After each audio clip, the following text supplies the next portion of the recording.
जय हिंद दोस्तों, वंदे मातरम। किसान आंदोलन के नाम पर राकेश टिकैत ने जिस तरीके से तमाम राजनीतिक दलों के लिए फर्जी प्रोपेगेंडा चलाया है, उनके लिए कहीं ना कहीं राजनीतिक बिसात बिछाने की कोशिश की है, तो अब राकेश टिकैत के खिलाफ में कानूनी शिकंजा कसता चला जा रहा है। दरअसल कोर्ट की तरफ से एक फरमान जारी किया गया है, जिसके बाद में राकेश टिकैत अब थर थर कांपता हुआ दिखाई दे रहा है। और इतना ही नहीं, राकेश टिकैत अब जेल जाने की कगार पर है।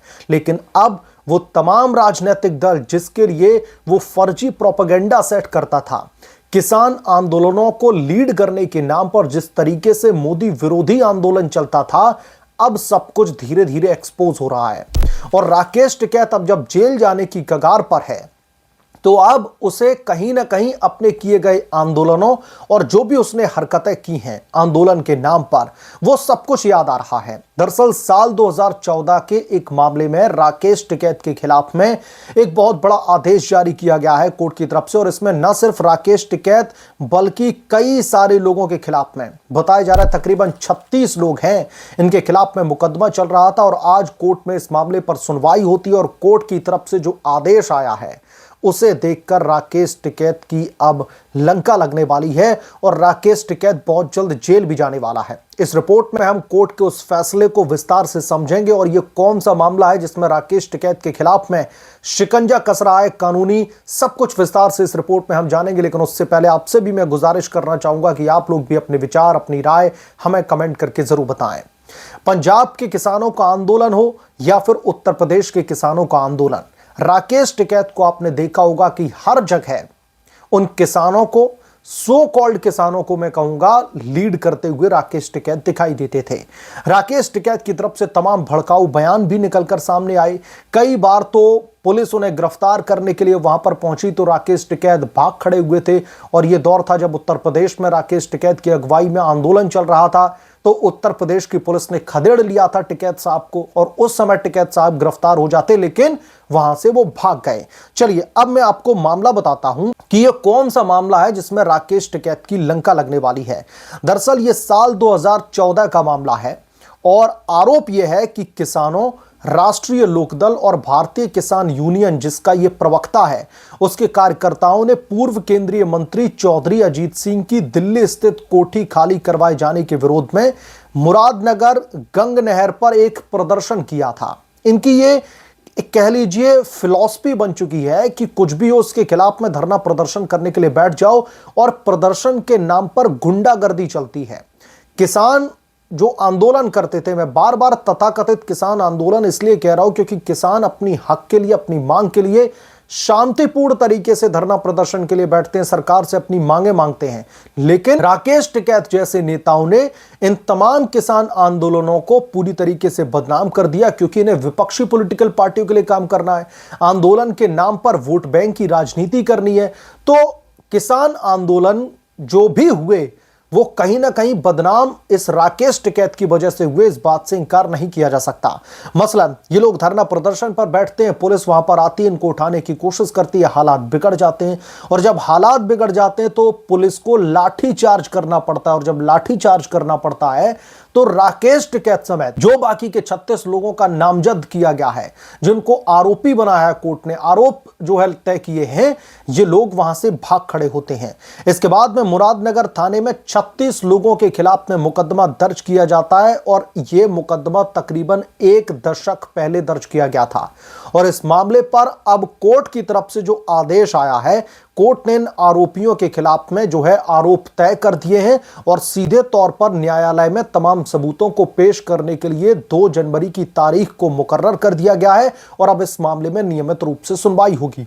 और दोस्तों सबसे दिलचस्प बात यह है कि जब इस बाबत कोर्ट में सुनवाई चल रही थी तो ये 36 के 36 लोग कोर्ट में पेश किए गए थे, जिसमें राकेश टिकैत हैं, कुछ पूर्व विधायक हैं, यानी कि बड़े बड़े नामचीन लोग हैं जिनके खिलाफ में ये मामला दर्ज किया गया था, जो लोग इस धरना प्रदर्शन का जो है कहीं ना कहीं हिस्सा थे। उसके बाद में हालात वहां पर बिगड़ते हैं, पुलिस को लाठी चार्ज करना पड़ता है और इसी वजह से मुरादनगर थाने में इस बाबत जो है केस रजिस्टर किया जाता है। और केस रजिस्टर करने के बाद में सोच रहे थे राकेश टिकैत साहब, ये तो साल 2014 का मामला है, इसमें इनका कोई क्या ही बिगाड़ सकता है, क्योंकि हिंदुस्तान की जो कानून व्यवस्था है वो बेहद ही लचर है।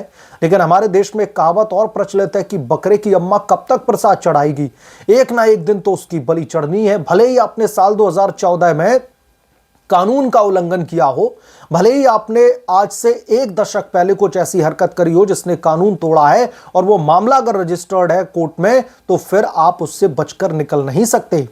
देरी हो सकती है लेकिन आप इस मामले के चुंगल से निकल नहीं सकते।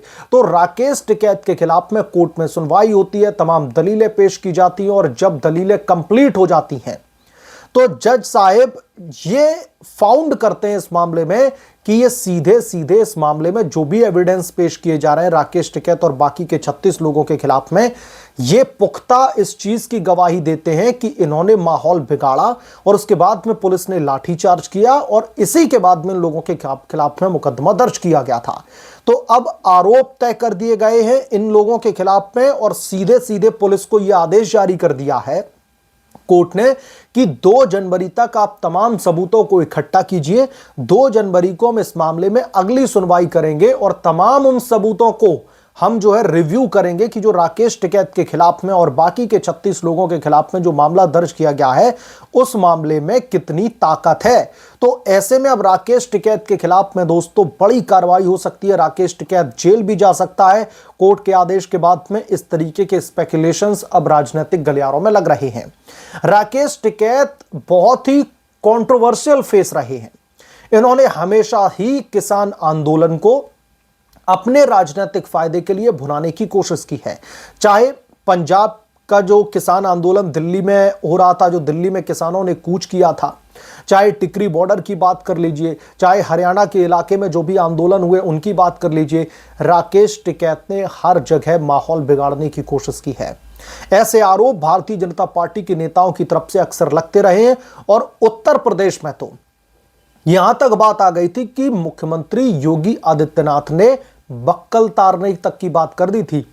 जो राकेश टिकैत बड़े बड़े भड़काऊ बयान देता है, बड़े बड़े स्टेटमेंट देता दिखता है, तो उत्तर प्रदेश में जब यह बात होने लगी कि किसान जो है लखनऊ कूच करने वाले हैं, उत्तर प्रदेश की राजधानी को घेरने वाले हैं, तो उस समय योगी आदित्यनाथ ने यह कहा था कि किसान उत्तर प्रदेश में आते हैं, उनका स्वागत है, लेकिन अगर किसानों के नाम पर कोई भी पॉलिटिकल एजेंडा लेकर के आएगा और माहौल बिगाड़ने की कोशिश की जाएगी, जैसे कि दिल्ली के लाल किले में हमने देखा था किस तरीके से वहां पर हुड़दंग काटा गया था, किस तरीके से वहां पर दंगे टाइप भड़का दिए गए थे, और हमने इधर भी देखा जब पूरी के पूरी सड़कों के चक्का जाम करके रखे हुए थे किसानों को। इन लोगों को फंड कौन कर रहा था, और सब लोगों को पता है कि राकेश टिकैत के ऊपर भी किसका हाथ था। तो उत्तर प्रदेश के मुख्यमंत्री योगी आदित्यनाथ ने राकेश टिकैत को चेतावनी देते हुए यह कह दिया था कि उत्तर प्रदेश की राजधानी लखनऊ है और दिल्ली देश की राजधानी है। दिल्ली में जो कुछ भी हुआ वो हुआ, लेकिन उत्तर प्रदेश की राजधानी लखनऊ में जब ये सो कॉल्ड किसान घुसे तो इन्हें यह पता होना चाहिए कि उत्तर प्रदेश में किसका शासन है, उत्तर प्रदेश की राजनीतिक गद्दी पर कौन बैठा हुआ है। और योगी आदित्यनाथ की अगेंस्ट क्राइम जो जीरो टॉलरेंस नीति है वो भी इनको पता होनी चाहिए। और योगी आदित्यनाथ ने अपने एक इंटरव्यू में तो ये क्लियर कट कह दिया था खुलेआम कि जब राकेश टिकैत लखनऊ में पहुंचे तो लखनऊ एक तहजीब वाला शहर है, हमारी पुलिस तैयार बैठी है तेल में डंडा जो है भिगो करके इनको लखनवी तहजीब सिखाने के लिए। और इसी वजह से राकेश टिकैत साहब बिल में छिप गए थे। राकेश टिकैत की हिम्मत नहीं हुई थी कि उत्तर प्रदेश में और लखनऊ में जाकर के हो हल्ला काट ले, जिस तरीके से देश की राजधानी दिल्ली में काट रहे थे, क्योंकि दिल्ली में सरकार किसकी थी, अरविंद केजरीवाल थे उस समय मुख्यमंत्री। तो जैसे चाहे वैसे वहां पर हुड़दंग काटा जा रहा था। तो इसीलिए योगी आदित्यनाथ ने तब भी इनको बक्कल तारने की चेतावनी दे दी थी, लेकिन तब ये बच गए थे। क्यों बच गए थे? क्योंकि बिल में छिप करके बैठे गए थे। अच्छा, राकेश टिकैत जिस तरीके से विपक्षी दलों के लिए काम करता है उतना ही चालाक भी है। एक बार तो शायद जितना मुझे याद आ रहा है टिकरी बॉर्डर पर धरना प्रदर्शन दे रहे थे किसान, वहां पर भी ये किसी जनसभा को संबोधित कर रहा था, तब दिल्ली पुलिस पूरी तैयारी करके वहां पर पहुंची थी इसको गिरफ्तार करने के लिए, लेकिन ये भाग खड़ा हुआ।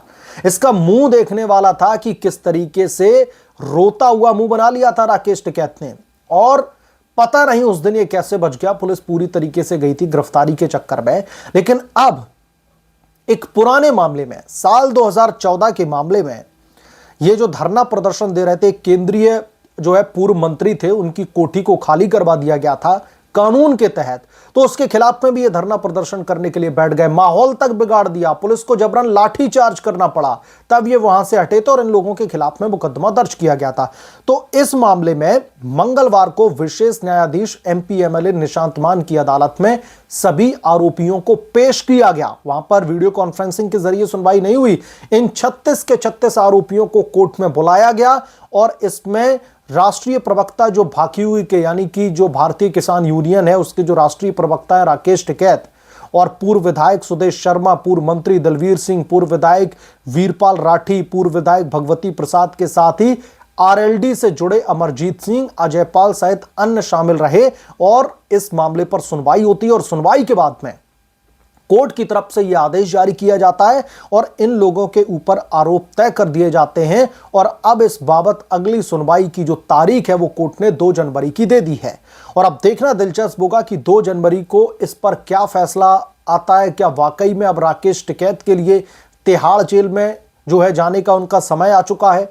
जो भी फैसला आएगा कोर्ट का, मैं तुरंत आपके बीच में लेकर के हाजिर हो जाऊंगा। लेकिन उसके लिए आपको चैनल को सब्सक्राइब करना होगा, साइड बने बेल आइकन को जरूर प्रेस करके रखें ताकि जब भी मैं कोई नई रिपोर्ट लेकर के आऊं तो इसकी नोटिफिकेशन सबसे पहले आपको मिले।